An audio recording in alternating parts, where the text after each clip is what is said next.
Kim Kardashian West breaking her silence, speaking out for the first time about her effort to secure the freedom of this woman caught in what was obviously one of the great joyful moments of her life. Alice Marie Johnson rushing into the arms of loved ones freed yesterday after 21 years in federal prison, sentenced to life on drug charges. Kadashian West lobbied the president on Ms. Johnson's behalf, and yesterday he commuted her sentence, citing her good behavior and rehabilitation, none of which would be especially controversial, except that it's part of a series of pardons and proposed pardons by the president that is raising questions on a number of fronts, including just exactly how the president is using one of the few absolute powers the presidents share with kings. Current Time magazine cover story raising the specter of an imperial presidency, something we'll touch on later.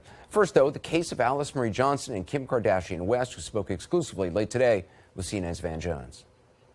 Van, you just finished an interview with Kim Kardashian West. What did she have to say? Hey, listen, it was a phenomenal interview. She was super emotional about this victory. You know, she got this woman her freedom, and she was passionate about the cause. She made a little bit of news. She said Donald Trump called her directly, personally, on her cell phone, and then she got a chance to call Alice Johnson in prison and let her know that she was going to be coming home. And she also responded to a lot of the criticisms and skepticism. No good deed goes unpunished, but she had some good stuff to say for herself. The meeting with President Trump, now that's a whole other level. Yeah. How did that happen? Well, when I initially called Ivanka, I said I would love a meeting with your dad. I said that from the start. And then that took about 6 or 7 months to get. And so once we got our, the file really strong, we were able to plan a meeting. And there was the Prison Reform Summit that I know you were at. And so I was going to go to that.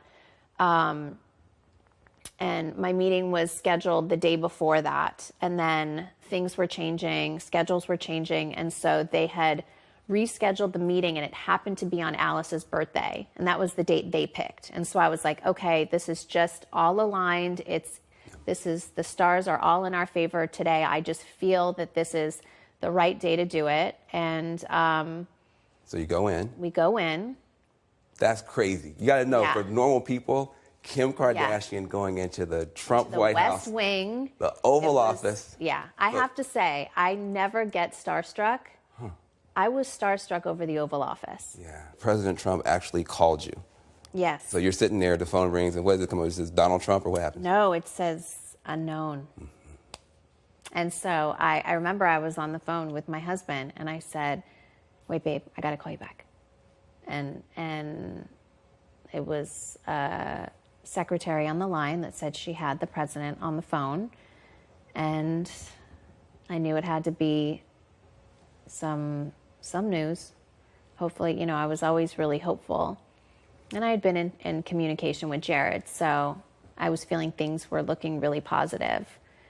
But that week after meeting, you're just literally on pins and needles waiting to hear what's going on. So, yeah, he called my cell phone. And what did he say? He said that he's really investigated this case and spoke to her warden, spoke to just everyone, and everyone had a unanimous, from the people that he reached out to, unanimous feeling of Alice, that she will live a great life, and she will,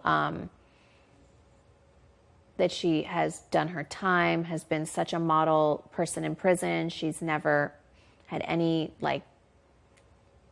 infractions on, behavior, or anything. It's almost impossible in prison, by the way. So yeah, I mean, and she became an ordained minister. She got so many degrees. She just, knowing that she's never going to get out, but she is still so amazing and is working on herself the whole time she's there. I think just he felt her heart, and he explained that to me. And I was just, when he said he has the papers in front of him and he's signing it, I just, my heart was so full. I'm just going to throw them at you. You tell me who's right and who's wrong. Trump is using you as a political pawn. So now you're sort of, you've endorsed him in a way. You've kind of given him legitimacy. You might be in a campaign video. He used you. I think Kanye's already given him legitimacy, so I don't, in that way. So I was working on this before, so I don't, I don't think I would be used, and at the end of the day, he heard me out. We got the job done. So I don't think, what could he really use me for? I wonder what does this say to you about how the president is making decisions about whom he pardons, who he doesn't? Well, I think that he is taking a very unusual approach to pardons. President Obama pardoned more than 1,000 people in similar situations, but he had a big process for it. Donald Trump seems to be going a little bit more sporadically in some ways. However, if you listen to what Kim Kardashian West said, being able to make the case that this person had changed their lives, that they had served a lot of time, and they could go home and be a good, productive member of society, seemed to land strongly with President Trump. And so I think it's a different way of doing business.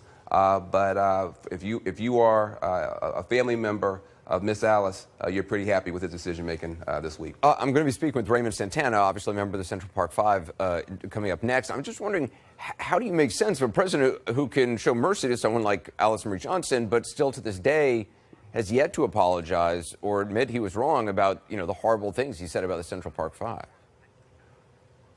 It's one of the most baffling things, and I think people are trying to figure out how to square the circle, how to make sense of stuff. It's very, very tough. What I would say is this.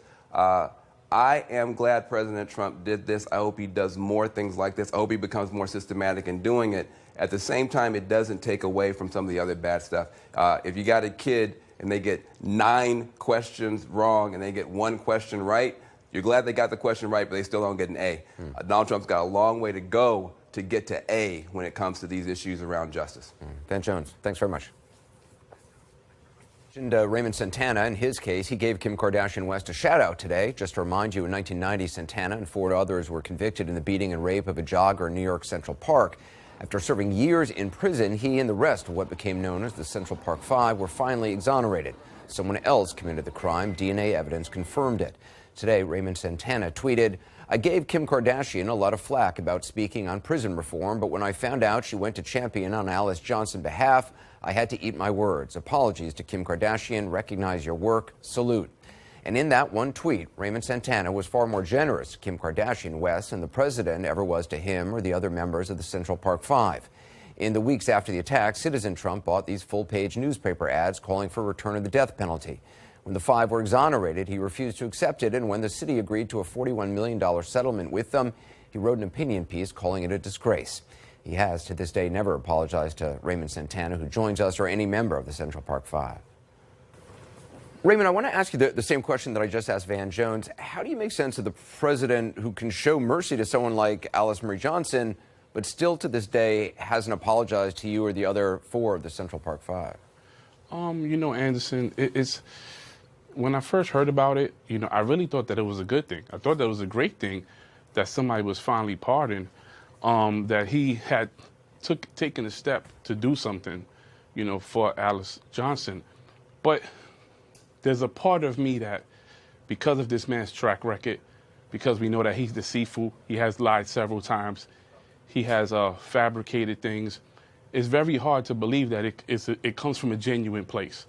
Then we find out that Kim Kardashian, went and spoke to him and consulted with him, and she swayed him to do this. So it just proves that at the end of the day, he's still full of lies and he's still full of trickery.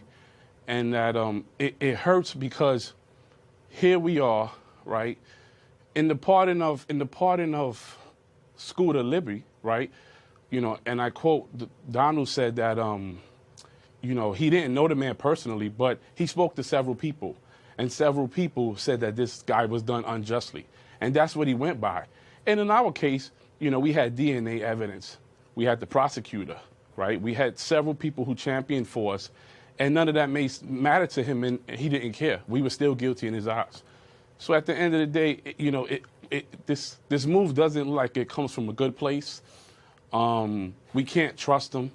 You know, you can't just dangle Kim Kardashian and Kanye West in our face and say, look, I have a change of heart and I deserve a pass.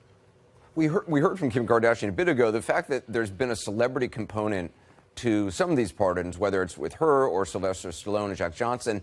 Does that matter in your mind? Or at the end of the day, I mean, if a commutation or pardon happens, is that what counts most? I think that, you know, it does matter. In our case, you know, you had Ken Burns who did his research and seek the truth and seek justice, and he knew that we were innocent, so he stepped up and decided to do something for it. You know, and I think that it weighs a lot because our celebrities, this is what they're supposed to do. They have this major influence. They have a duty to the public, those people who support them. They're supposed to champion for a cause like this. I just want to read a portion of the full-page ad that then Donald Trump took out in the Daily News. It was back in 1989 about you and your co-defendants. He wrote, quote, "Criminals must be told that their civil liberties end when an attack on our safety begins." Does that at all sound like the same man who's pardoning people who have a criminal record now? Well, I mean, it might look like that there's a change, but I don't want to give him that pass just yet. He needs to do more for our community. We have a lot of issues. If you want to pardon people, speak to the Innocence Project in New York City. I'm sure they have a whole list of people that deserve pardons. You know, I mean, there's other issues that we have to deal with before we can trust Donald Trump. I mean, there's police brutality, mass incarceration, you know, job unemployment, education funding for programs that he has cut in the past. Like, he has to do all these things and make it right before we can finally trust this man. The president has shown compassion by pardoning someone like Alice Marie Johnson or commuting a sentence. Do you have any kind of expectation that he may also show compassion and admit he was wrong and apologize to you and the other four, or at least admit he was wrong? I mean, if he does, it's a first step in the right direction. But before I believe him, he has to do a whole lot more for our community.